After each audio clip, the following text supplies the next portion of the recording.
Hi, welcome back to my YouTube channel. It's me Lia. Di video kali ini, aku bakal sharing ke teman-teman semuanya tentang parts of speech. Nah, kira-kira ada yang udah pernah denger belum sih? Jadi, yang dimaksud dengan parts of speech ini adalah jenis-jenis atau kategori kata dalam membentuk sebuah kalimat. Nah, di sini ada contoh kalimat I watch TV every night. Nah, I di sini adalah sebuah kata pronoun dan watch adalah verb dan TV adalah noun. Lalu every night adalah sebuah kata adverb. Oke, langsung aja kita ke parts of speech. Kira-kira ada berapa sih jumlahnya, jenis-jenis katanya? Nah, jadi totalnya itu ada 8, walaupun ada sih perbedaan, ada yang menerangkan 9, bahkan ada 10. Sebenarnya sih intinya sama aja. Yang poin penting itu adalah 8. Apa aja? Yang pertama yaitu noun. Lalu ada adjective. Next, pronoun, verb, adverb, interjection, conjunction, and the last one is preposition. Itu dia 8 jenis kata dari parts of speech. Langsung aja kita bahas satu per satu. Dimulai dari noun, yaitu kata benda. Kata benda ini menunjukkan nama orang, tempat, benda, peristiwa, ide, atau hewan. Misalnya Liza, school, book, happiness, air, party, cat, dan lain-lain. Jadi, kata benda ini sebenarnya macam-macam jenisnya ya. Ada kata benda bisa dihitung atau tidak bisa dihitung, uncountable noun. Misalnya yang countable kayak meja, buku yang bisa dilihat dan bisa dihitung dengan jelas. Lalu uncountable biasanya nggak bisa dihitung kayak pasir, air gitu ya. Lalu ada juga kata benda abstrak dan konkret. Yang konkret ya pasti udah bisa kelihatan ya wujudnya. Kalau abstrak seperti happiness. Nah, ini adalah abstrak ya. Happiness tidak kelihatan wujudnya kan, tapi dia kata benda, happiness. Lalu ada leadership, friendship, seperti itu. Nah, aku nggak bahas secara detail ya di sini karena terlalu banyak. Mungkin aku akan bahas di video yang selanjutnya, khusus satu persatu ya. Jadi sekarang aku bahas secara general dulu, 8 jenis kata apa aja. Nah, langsung kita ke contoh kalimat. Rina lives in Bandung.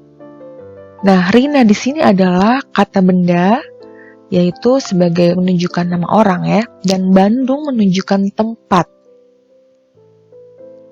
Selanjutnya ada watching Korean movies is her happiness.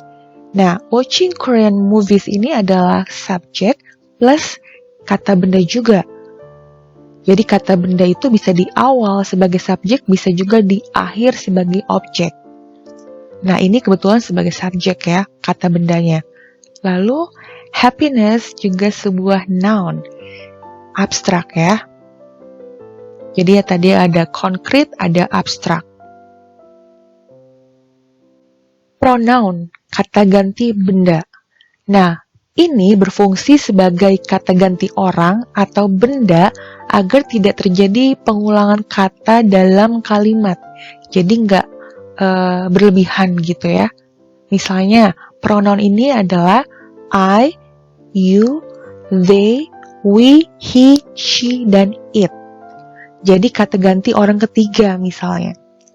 Contoh kalimat, my sister has a cat. She always take care of it happily. Nah, jadi my sister kita ganti menjadi she karena dia kata ganti orang ketiga sebagai dia perempuan ya. Nah, lalu cat di sini kita ganti menjadi it. Next, Jane, Rico, and Melda went to a library. Jane, Rico, and Melda ada 3 orang ya, lebih dari 1. Berarti kalau kita ganti pronoun, kata gantinya menjadi they. Jane, Rico, and Melda went to a library. They were, jadi bukan disebutin lagi ya, biar nggak pengulangan kata lagi di kalimat selanjutnya. Oke, jelas ya untuk pronoun. Lalu selanjutnya ada verb. Verb di sini adalah kata kerja. Jadi, verb ini menunjukkan atau berfungsi dalam kalimat untuk menginformasikan bahwa si pelaku ini sedang melakukan aktivitas apa atau ngapain. Entah itu kondisi ya atau action. Contoh, I play badminton. Lalu, she is singing a song. Nah, jadi verb di sini bisa juga digabung dengan to be ya, tergantung tensesnya apa. Di sini kebetulan present continuous, jadi memakai to be. Nah, bagi yang masih bingung kira-kira pemakaian ing, verb ing, kapan pakai to be, digabung kapan enggak, itu ada di penjelasan di video aku sebelumnya tentang tenses ya. Oke, selanjutnya ada jenis kata adjective, kata sifat. Nah, ini berfungsi menggambarkan atau menjelaskan sebuah kata benda atau kata ganti, noun atau pronoun. Contoh, she is beautiful girl. Nah, beautiful di sini adalah sebuah kata sifat. Nah, biasanya adjective ini juga dibarengin dengan kata benda sesudahnya. Seperti ini contohnya. Girl adalah sebuah kata benda. Next example, this house has an awesome design. Nah, awesome di sini adalah sebuah kata sifat. Dan satu lagi, selalu ya, setelah kata sifat biasanya diikuti oleh noun. Design itu adalah sebuah noun. Jenis kata selanjutnya yaitu adverb, kata keterangan. Apa itu adverb? Yaitu menggambarkan atau menjelaskan suatu kata kerja atau kata sifat atau adverb lainnya. Contoh kata dari adverb itu sendiri ada slowly, well, fast, quickly, very, yesterday, dan seterusnya. Contohnya, they walk quickly. Quickly di sini adalah adverb menerangkan verb walk. Jadi mereka berjalan dengan cepat. Jadi ini menerangkan keterangan cara. Bagaimana cara mereka berjalan. Next, extremely di sini adalah adverb menerangkan happy sebagai kata sifat. My mother drives very carefully. Very di sini adverb menerangkan adverb lainnya.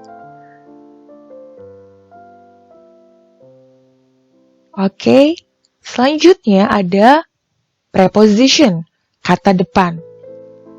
Ini menunjukkan letak suatu benda, tempat, atau waktu. Contoh kata preposition at, in, on, after, and but. Dan masih banyak lagi ya. Contoh, the book is on the table. On di sini adalah preposition, ya, menerangkan suatu benda yaitu buku. Next, the restaurant is in front of the post office. In front of di sini adalah kata depan, jadi menunjukkan sebuah tempat. Tempat restorannya itu di depan kantor pos. Selanjutnya ada during. I play the games during the lunch. During di sini menunjukkan durasi atau waktu selama dia bermain games. Selanjutnya, conjunction, kata penghubung. Ini menghubungkan kata, frase, atau klausa. Contoh kata dari conjunction adalah for, but, or, and, yet, so, dan seterusnya. Dan contoh kalimatnya, I like swimming and painting. Jadi, ini adalah kata penghubung antar kata dengan kata lainnya, biar lebih enak didengar atau dibaca gitu ya. Jadi, kalau nggak pakai and, kita baca juga nggak enak. I like swimming painting gitu. Jadi, penghubung gitu ya. Atau contoh lain, penghubung antar kalimat satu dengan kalimat lain. Coffee can be used to keep awake. However, overconsumption is not good for our health. Nah, however di sini adalah kata penghubung kalimat sebelumnya yang pertama dengan kalimat yang kedua. And the last one is interjection. Kata seruan. Menunjukkan ekspresi atau ungkapan emosi atau feeling dan biasanya diikuti oleh tanda baca koma, seru, atau tanda tanya. Contoh dari kata seru adalah oh, wow, ups, dan seterusnya. Contoh dalam kalimat, wow, your bag is cool. Wow di sini adalah interjection. Next, ow, you make me cry. Diikuti tanda koma ya setelahnya. And the last example, hello, how are you? Nah, jadi nggak semua interjection itu diakhiri tanda seru ya. Ada juga yang pakai tanda tanya seperti ini. Jadi, how are you di sini maksudnya tuh kalian benar-benar surprise. Mungkin udah lama gak ketemu sama teman, tiba-tiba ketemu. Jadi kalian kayak express your feelings, your emotion, so happy. How are you? Gitu ya. Mungkin itu aja tentang power of speech. Semoga cukup jelas ya. Dan kalau masih belum paham, silahkan tulis di komentar. Dan kalau menurut kalian video ini bermanfaat, silahkan share ke teman-teman kalian. Dan jangan lupa like kalau kalian suka video ini. Oke, sampai jumpa di video aku selanjutnya. Bye!